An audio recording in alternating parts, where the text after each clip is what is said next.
జగన్ మీదన దాడి చేసినటువంటి కేసులు 2 సంఘటనలున్నాయి. ఒకప్పుడు విశాఖపట్నం ఎయిర్‌పోర్ట్‌లో జరిగినటువంటి వ్యవహారం ఏదైతే అక్కడ తన మీద హత్యా ప్రయత్నం చేసినటువంటి శ్రీనివాస్ అనేటువంటి వ్యక్తి కత్తితో దాడి చేసింది. అది కోడి కత్తి అంటూ వెటకారం.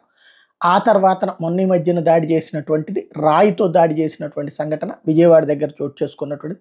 దాన్ని వెటకారంగా వాడిన పదం గులకరాయి. అయితే ఈ 2 కేసుల్లో అప్పుడున్నటువంటి శ్రీనివాస్ ఆ తర్వాత జగన్ సీఎంగా ఉన్నంత వరకు తను జైల్లోనే ఉన్నాడు. రీసెంట్‌గా బెయిల్ వచ్చినటువంటి పరిస్థితి. అతను వాళ్ళ కుటుంబంతో సహా తెలుగుదేశంలో చేరినటువంటి వ్యవహారం.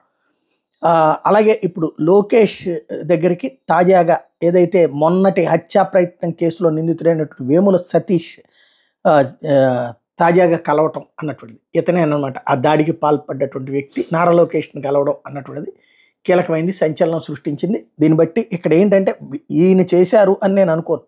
ఏది లోకేష్ చేయించాడో, చంద్రబాబు చేయించాడో. కాకపోతే ఇలాంటిది అంటే ప్రత్యర్థి మీద దాడి చేసినటువంటి వ్యక్తుల్ని దగ్గరికి తీసుకోవడం కరెక్టా కాదా అన్నది ఆలోచించాలి.